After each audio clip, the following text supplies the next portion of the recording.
Isa rin sa itinuturing na bilang high-risk area ang lungsod ng Bacolod matapos makapagtala ng mataas sa bilang ng mga bagong kaso ng COVID-19 itong mga nagdaang linggo. Kaya naman panawagan ng lungsod, bukod sa reinforcement na ng mga medical frontliners, dagdagan rin sana ng supply nila bakuna. Makibalita tayo mula mismo kay Bacolod City Mayor at National President ng League of Cities of the Philippines, Mayor Evelio Leonardia. Good morning, Mayor.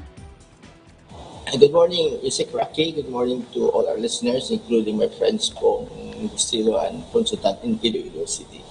Mayor, kumustahin po muna namin ang mga kababayan natin dyan sa Bacolod. Napuno na raw po yung mga ospital dyan sa Bacolod dahil sa pagtaas ng kaso ng COVID-19. Yeah, we are on alert with the cases rising.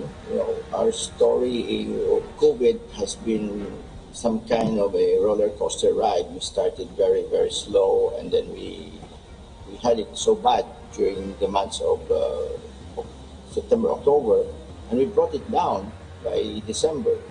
It was only as slow as 5 cases a day. Then even in January, it went down to 4, and in February, it was as little as 2 cases a day. Then all of a sudden, by the end of March, April, May, now we had this surge. So yes, we are very alarmed, and we on our own we are trying to make arrangements that we can have those because technically you say correctly, we are MGCQ, but in spite of that, we made measures on our own to somehow, in an effort to contain the surge. We are, for example, going to have a curfew as early as 10 o'clock by today, because I signed the executive order yesterday. Because we decided that in as much as in the meantime, while we are up under MGCQ, we have certain restrictions in terms of having to follow the rules and guidelines of the IATF. So we took it upon ourselves to have our own curfew schedules. So instead of, it used to be 11, now we are going to make it starting today, due to the executive order I signed only yesterday. After a series of meetings with our infectious disease doctors and the business sector, we made some agreements to compromise, to have a compromise between balancing health and livelihood. So as it is, we feel that we also will be having a very strict liquor regulation, meaning we will only have the sale of liquor from 12 noon to 6, but no absolutely drinking in public, restaurants, refreshments, and even in the streets and alleys, we will not allow drinking. And there are also,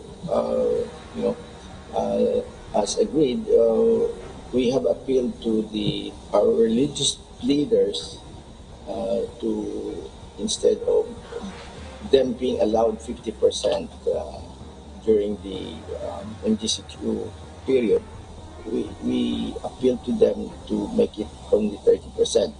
The same goes to the restaurants and hotels, and we feel that with all this, we will be able to a certain extent contain the rise of the virus, which were to a certain extent. Mayor, mabilis na lang po, may pahabol na tanong si Joseph Morong ng GMA7. Bakit daw po sa palagay niyo tumaas o nagka-surge diyan po sa inyong lugar? Our Emergency Operations Center had made an assessment on this, and we feel one is the movements of people. This is a city of 624,987 people. And we are the biggest city in Western Visayas, and added to that, we are in a province with 2.4 million people. So this is a center of trade and industry, and there are just so many people here. Then we know that mass gatherings, or not exactly mass gatherings, but even social gatherings, had somehow proliferated, and and we we feel that it is our perception that there is to a certain degree complacency, because when we had it so good during the last 3, 4, or 5 months, then people were tended to be more relaxed, and of course there's what we call the transfer effect, which means people got more confident because the vaccines came. And the other factor we believe is the new variant, because our line list of positive cases had told us that there are so many cases where the names of those in the list are the same, meaning these are families. So the variant must be also a big factor here. Po sa inyong panahon, Mayor Bing Leonardia, National President ng League of Cities of the Philippines. Stay safe, Mayor.